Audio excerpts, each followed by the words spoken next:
Hey guys, I'm going to continue on my beginner's guide series and we're going to go on to Alexstrasza.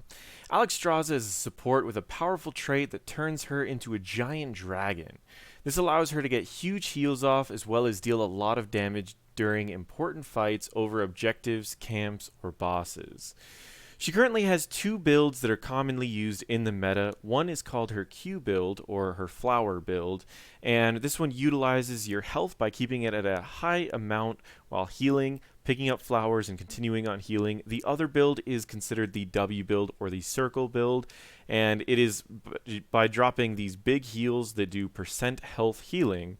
You can utilize that by healing large groups of people at a time. Both have their different places, and I usually recommend trying out the Q or flower build first. Her most common maps are maps that require people to fight on a particular objective, and maps that if you win the objective for a certain amount of time, you get a large enough advantage that you can continue on, and likely win much more. For example, Infernal Shrines. If your team already gets 10 to 15 of the little skeletons, then you can go through and burn through the rest of them while you're in Dragon, winning any sort of team fight that's going on, really securing that objective for your team. Same idea with Cursed Hollow. If the objective is going off, you see the tribute sitting there and everyone's fighting around it, it only takes a few seconds for you to be able to win this fight. So by quickly popping your dragon, it allows you to win this and push further on. Speaking of that, we're going to get into this and explain a little bit of the things that I would highly recommend practicing. So if you could go into try mode and pick Alexstrasza, set your level to around level 10 so we can see some of the different things that you can do, as well as I recommend refreshing the forts. One of the major things that I would recommend you practice is first going into the Q build. This is Live and Let Live at level 1. This makes it to where as long as you're above 75% health, your cooldowns are going to recharge faster, at least your Gift of Life. Now this also puts a little bar over where your 75% is. Then I go into Exuberance, which makes it to where you get more movement speed as long as you're above 75. And finally Life Blossom. If you're above 75, you heal someone, you drop a flower, and if you pick up that flower, then your next heal is free. This is her Q build. It's one of the better builds in my opinion, and it's very nice because it works in a variety of situations. Now, let's talk a little bit about her trait. We see that, let me refresh this for just a second, and we'll see that the Muradin and the Arthas go into this fight, and as it starts off, it looks a little bit tough for the Muradin. So I'm going to show you a little bit about how her trait works, turning herself into a dragon, and I recommend you guys practice this in try mode.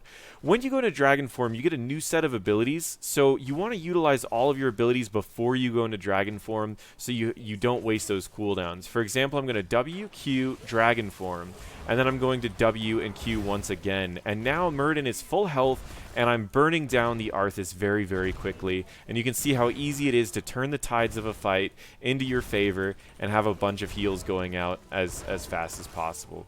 So what I recommend you do is I recommend you go into try mode, toggle the cooldown so you can practice the abilities of dropping down your heal, going into dragon form, dropping down another heal, and then repositioning in fights to where your heal is going to hit the enemies at the same time as healing your ally.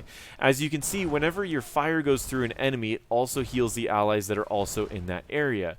So making sure that you're practicing the positioning on Alexstrasza is extremely important for getting the most value out of your dragon, and practicing your dragon ahead of time is nice because when you get into a fight, you want to make sure that those fights count, that you can actually win any sort of trade you want to by simply utilizing the tools that you have available to you as Alexstrasza. Once again, you can see how much healing is possible in this build. It is absolutely crazy.